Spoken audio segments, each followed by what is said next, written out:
Perkenalkan, nama saya Yol Saputra Zebua, saya dari Program Studi Teknologi Informasi. Pada video ini saya akan menjelaskan mengenai jurnal yang telah saya review beberapa waktu yang lalu. Langsung saja pada jurnal yang pertama. Jurnal pertama yang saya review di sini yaitu berjudul Aplikasi Perakitan Komputer untuk Media Ajar menggunakan teknologi virtual reality berbasis Arduino. Nama jurnalnya itu Jurnal Algoritma volume 19 halaman 649 sampai 659. Tahun 2022 penulisnya yaitu Ayu Latifah Eri Satria Fajar Sidik Gimnastiar. Sekarang masuk pada ringkasan jurnal. Yang pertama, latar belakang. Dengan berkembangnya suatu teknologi, bertujuan agar pembelajaran terlihat lebih unik dan menarik. Sehingga selama proses pembelajaran, pelajar tidak merasa bosan ataupun jenuh dan diharapkan tetap menikmati setiap pembelajaran. Dengan berubahnya metode pembelajaran saat ini sangat berpengaruh pada pembelajaran siswa, terutama yang sedang belajar daring. Dengan itu, salah satu metode pembelajaran interaktif berbasis teknologi, informasi, dan komunikasi adalah dengan virtual reality yang dikenal dengan singkatan VR. Virtual reality adalah inovasi yang dapat berkomunikasi dengan iklim realitas saat ini, yang ditangani oleh PC, terutama. Secara eksplisit, virtual reality digunakan untuk menggambarkan lingkungan 3 dimensi yang dibuat oleh PC dan dapat terhubung dengan individu pada setiap orang. Yang kedua, masalah.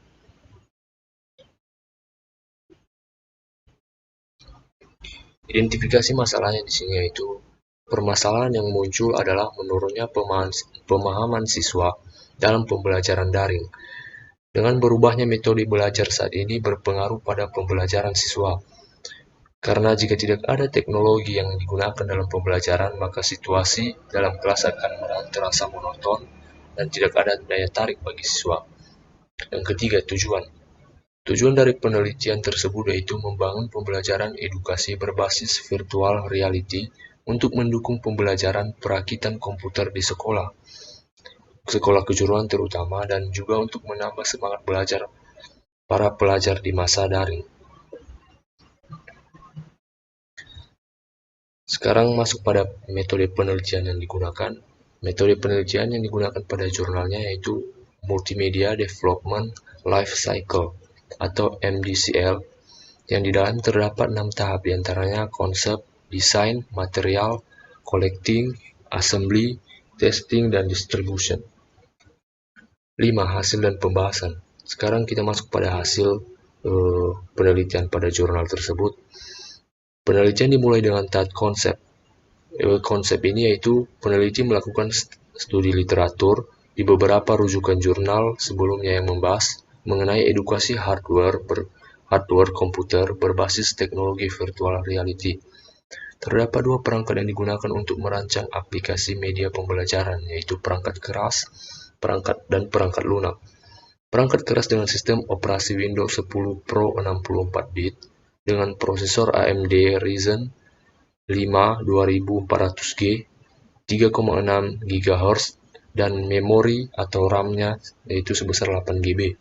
Sedangkan untuk perangkat lunaknya menggunakan software Adobe Premiere Pro 2019 untuk membuat video 360 derajat, kemudian ada Visual Studio Code untuk membuat coding dalam pembuatan aplikasi, dan Unity Engine V2019 untuk membuat sebuah aplikasi, dan Google Cardboard. Aktivitas desain menggambarkan spesifik mengenai arsitektur program menggunakan keyboard, diantaranya halaman pembuka menampilkan background virtual reality perakitan komputer. Halaman utama dari aplikasi tersebut atau program tersebut mempunyai pilihan fitur-fitur menu.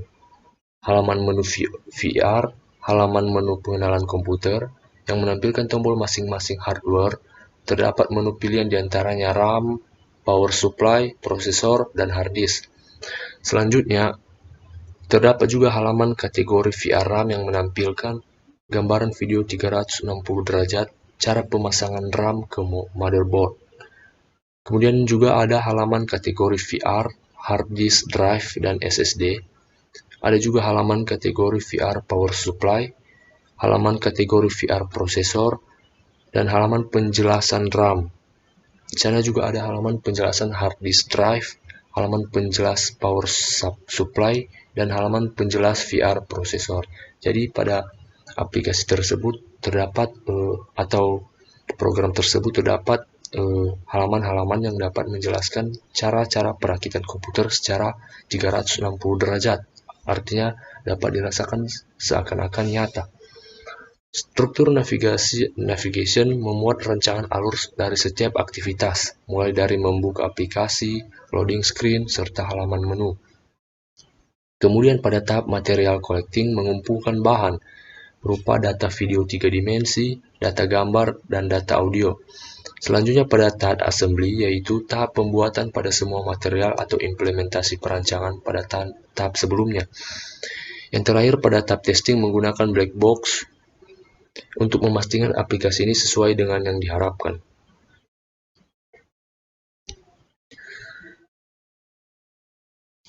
Kemudian dari jurnal yang telah saya review itu terdapat kelebihan pada jurnal tersebut, yaitu penelitian yang dilakukan ini sangat jelas, mudah dipahami, dan hasil penelitian juga sangat bermanfaat bagi siswa, terutama siswa-siswa yang lagi belajar daring pada saat ini.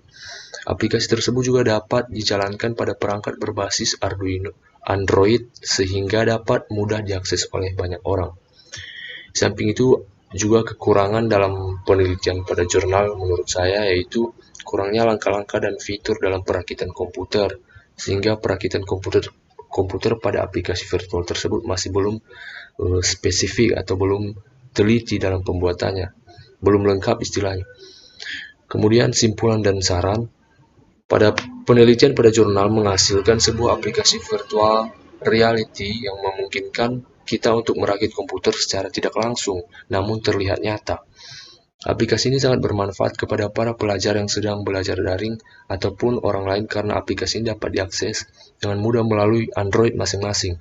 Aplikasi virtual reality memberikan pengalaman yang terlihat nyata sehingga pengguna dapat lebih jelas dalam penggunaannya. Saran saya juga untuk penelitian pada jurnal tersebut agar aplikasi virtual reality ini yang telah dirancang ini lebih ditingkatkan lagi baik dari segi fitur maupun kelengkapan materi dalam perakitan komputer. Sekarang kita masuk pada jurnal yang kedua. Jurnal yang kedua di sini yang saya review berjudul Pengembangan Sistem Pengamanan Jaringan Komputer berdasarkan Analisis Forensik Jaringan. Nama jurnalnya yaitu Jurnal Teknik Elektrokomputer dan Informatika. Volume ketiga, halaman 1-9 tahun 2022. Penulisnya di sini Abdul Fadlil dan Ina Meriadi serta Sukma Aji. Ringkasan jurnal kedua yang telah saya review. Yang pertama, latar belakang. Latar belakang penelitian pada jurnal tersebut yaitu jaringan komputer berkembang dengan sangat pesat, baik di instansi-instansi komersil, dunia akademik, bahkan rumah-rumah penduduk yang membutuhkan akses internet.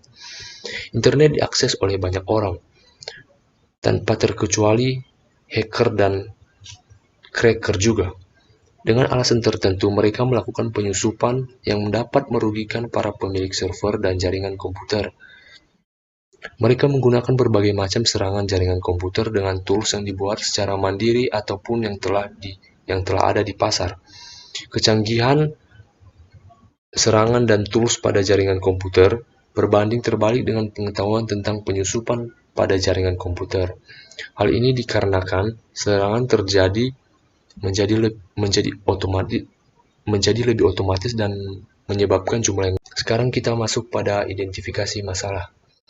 Identifikasi masalah pada jurnal kedua ini yaitu efek utama dari serangan jaringan komputer dapat berupa lambatnya akses internet.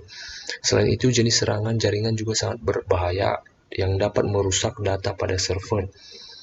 Jadi hal ini sangat merugikan bagi pengguna dan end user yang sedang mengakses.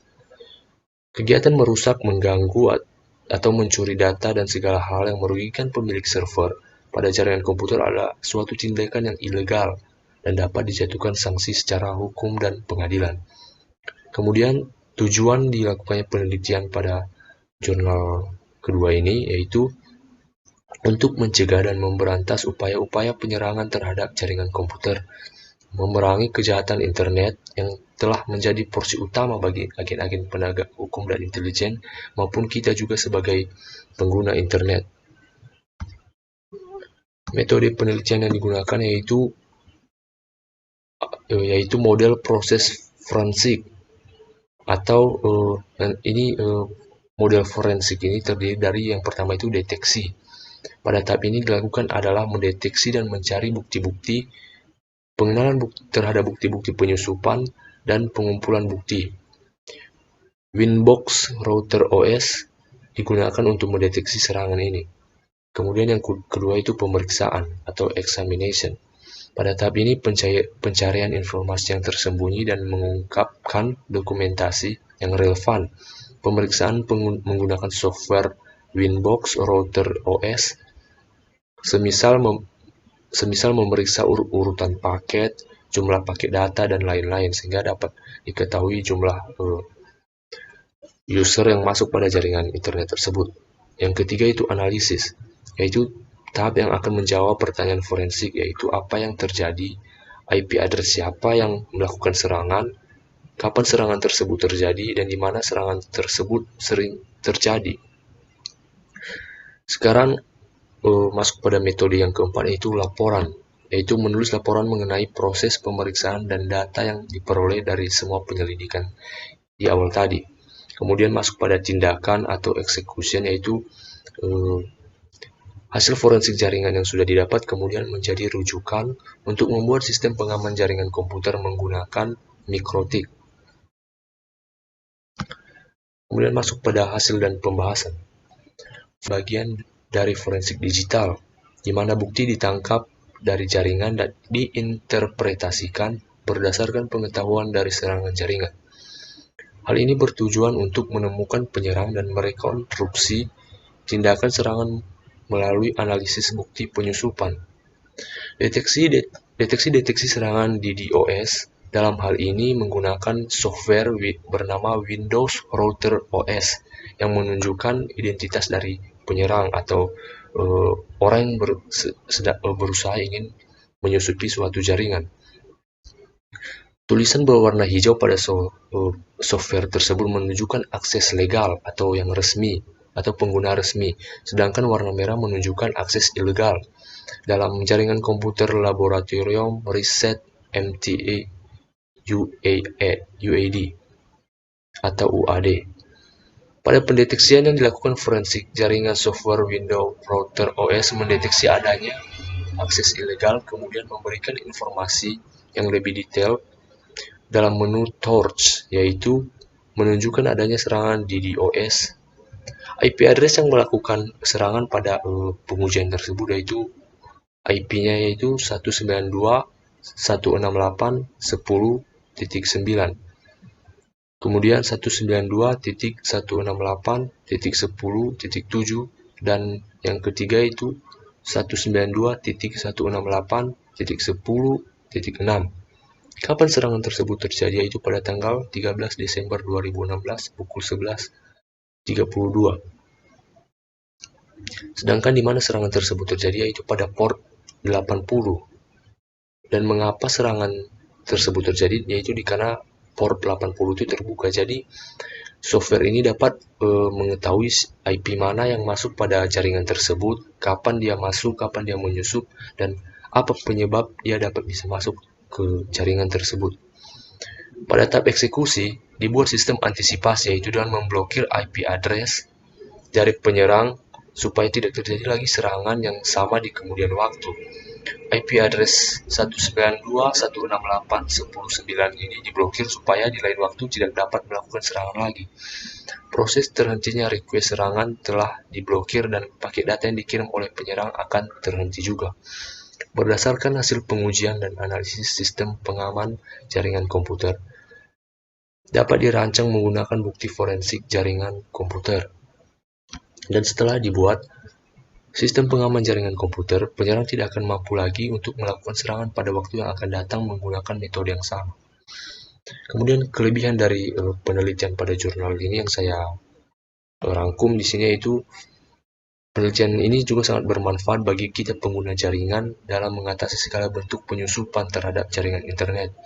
Penelitian tersebut juga sangat mudah untuk dipraktikkan dalam kehidupan sehari-hari dan sangat membantu pastinya. Namun kekurangan pada penelitian ini menurut saya itu metode ini hanya dapat mengamankan jaringan dengan sistem pemblokiran yang artinya ada serangan dulu baru dilakukan masih dapat diakses oleh IP yang lain istilahnya. Kemudian simpulan dan saran dari jurnal yang telah saya review yaitu pengamanan jaringan komputer pada penelitian dilakukan dengan mendeteksi serangan di DOS atau Distributed Denial of Service menggunakan software Windows Router OS menunjukkan identitas dari penyerang, serta waktu dan letak port yang address yang ilegal. Selanjutnya dilakukan pemblokiran agar penyerang tidak dapat melakukan penyerangan pada waktu yang akan datang lagi. Kemudian saran untuk penelitian ini yaitu agar sistem keamanan jaringan yang dibuat agar lebih ditingkatkan lagi sehingga metode pengamanannya lebih bagus lagi agar tidak bisa diserang terlebih dahulu atau disusupi terlebih dahulu lalu dilakukan pencegahan atau antisipasi atau penyelesaian istilah. Sekarang kita masuk pada jurnal yang ketiga. Jurnal ketiga di sini berjudul Optimalisasi Komputer Memory Usage menggunakan metode aplikasi Microsoft Binder. Nama jurnal yang saya review ini yaitu Jurnal Integrasi, volume 11, halaman 1-7, tahun 2020. Penulisnya Putu Gede Sukarata, IGD Suputra Imade Purbawa. Sekarang masuk pada ringkasan jurnal yang ketiga, yaitu yang pertama latar belakang dilakukan penelitian pada jurnal tersebut. Kemajuan teknologi komputer sekarang ini sangat jauh berkembang dari tahun-tahun sebelumnya. Perkembangan ini terjadi di semua bidang kehidupan. Teknologi juga sangat membantu dan berbagai pekerjaan manusia menjadi lebih mudah, cepat, dan efisien. Teknologi komputer terdiri dari perangkat keras dan perangkat lunak.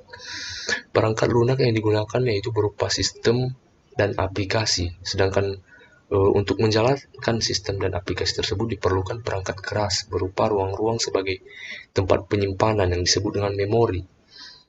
Besarnya ruang memori ini juga akan berpengaruh pada kinerja komputer. Aplikasi Microsoft Binder adalah salah satu fitur yang tidak terlalu banyak juga diketahui oleh orang-orang.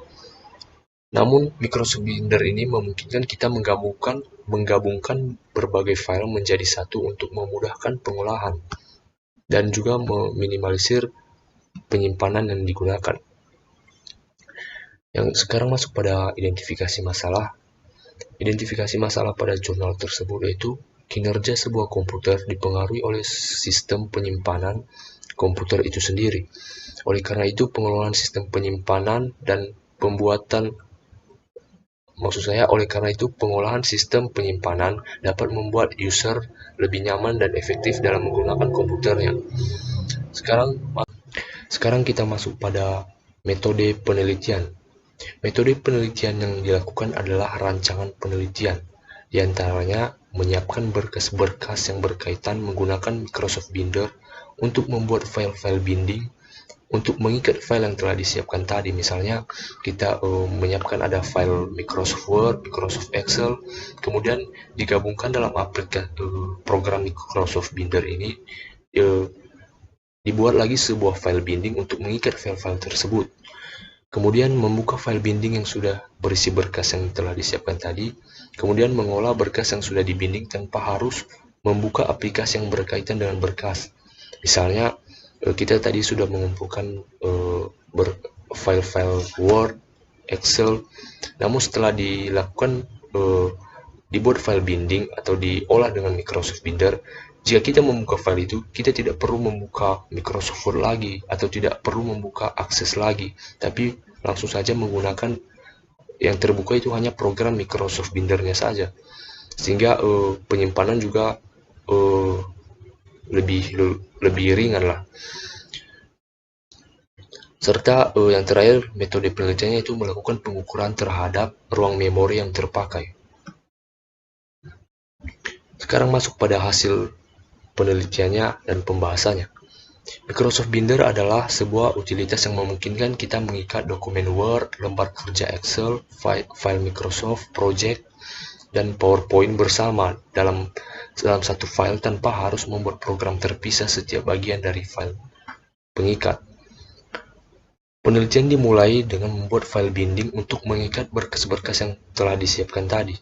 File yang diolah dapat berupa file Microsoft Word, Microsoft Excel, Microsoft PowerPoint, atau yang lainnya. Setelah membuat file binding, kita dapat membuka file yang telah dibinding tanpa harus membuka aplikasi yang berhubungan dengan berkas file secara bersamaan. Setelah proses binding tadi, kita dapat melakukan pengukuran terhadap penggunaan memori. Nah, di sini analisisnya